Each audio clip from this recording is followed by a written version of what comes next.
மக்களே, let's welcome வெண்பா கோபிநாத் அவர்கள்.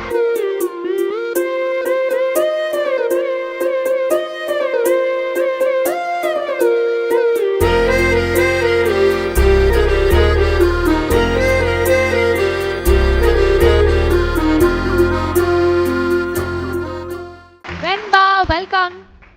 அப்பாக்கு நீங்க வந்து ஃபர்ஸ்ட் டைம் ஒரு அவார்ட் கொடுத்துருக்கீங்க, கரெக்டா?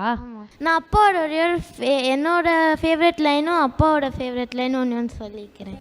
இதனடா இந்த வருஷத்துடைய பெரும் சர்ப்ரைஸாக இருக்கே. சாயந்தரம் இப்போ கிளம்புற எங்கே போகிறீங்க அப்படின்னு கேட்டால் அவார்டு வாங்குறதுக்கு போகிறேன் அப்படின்னு ஏதோ படிச்சுட்டு இருந்தா.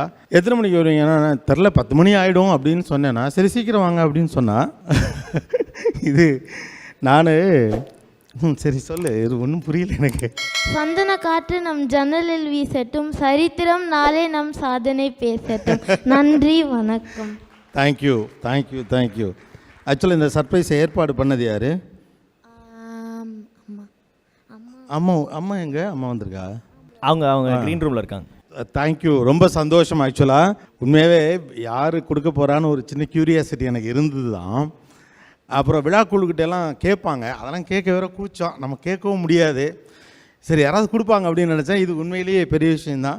இவர் ரொம்ப குட்டி பாப்பாவாக இருந்தப்போ நான் ஒரு தடவை அவார்டு வாங்கினப்போ ஞாபகம் இருக்குது. இப்போது மாக்கா அப்போ தான் சொன்னேன், அண்ணன் நீங்கள் ஏதோ மறந்து வச்சுட்டு வந்துட்டீங்க போல் இருக்கு, உங்கள் குழந்தை தூக்கிட்டு வரா அப்படின்னப்போ அப்போ வந்தால் அதுக்கடுத்து ஸ்க்ரீனுக்கு இப்போ வந்திருக்காங்க.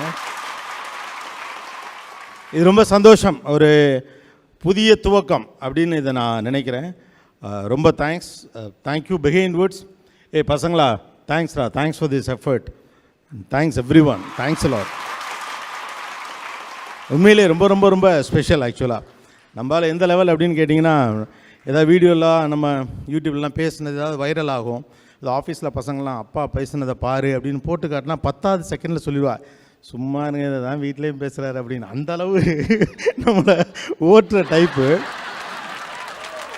வெண்பா, இப்போ வந்து என்கிட்ட வந்து உனக்கு என் அப்பா தான் பெஸ்ட்டுன்னு சொன்னால் நான் என் அப்பா தான் பெஸ்ட்டுன்னு சொல்வேன். அந்த மாதிரி உனக்கு உன் அப்பா பெஸ்ட். ஏன் உங்கள் அப்பா உனக்கு பெஸ்ட்? ஏன்னா நான் எப்போதும் என்ன கேட்டாலும் buys me and then ஏன் கேட்பாரு and then அந்த ரீசன் கரெக்டாக இருந்தால் he'll buy me or else no. அப்போ தான் புரியும் that it is for goodன்னு. ஸோ அதனால he's the best. அதனால் அப்பா வந்து என்ன கேட்டாலும் வாங்கி கொடுத்துருவாரு, அதுக்கு ஒரு ரீசன் ஒன்று கொடுப்பாரு. அப்போ நம்மளோட நல்லதுக்காகன்றதுனால தான் உங்களுக்கு அது அப்பா. இல்லை ஆக்சுவலாக நீ என்ன கேட்டாலும் வாங்கி கொடுப்பேன்னா கரெக்ட் ரீசன் சொல்லணும். காரணம் இல்லாமல் பொருள் வாங்கி சேர்க்கக்கூடாது அப்படின்னு சொல்லுவேன். அதுதான் சொல்றியா? அப்போ தேங்க்யூ. மிச்சப்படி நீயும் அப்பாவும் எதுக்கெல்லாம் சண்டை போட்டுப்பீங்க வெண்பா? சும்மாவே எதுக்கெல்லாம் சண்டை போட மாட்டோன்னு வேணா கேளு. சும்மாவே சண்டை போடுவோம், அடிப்போம். சரி, டிவியில் அப்பா வந்து அட்வைஸ்லாம் பண்ணுறாருல, இது இந்த மாதிரிலாம் சொல்கிறாருல, வீட்லேயும் இதே மாதிரிதையா? இல்லை இல்லை, ஜாலி ஃபன் டாடி.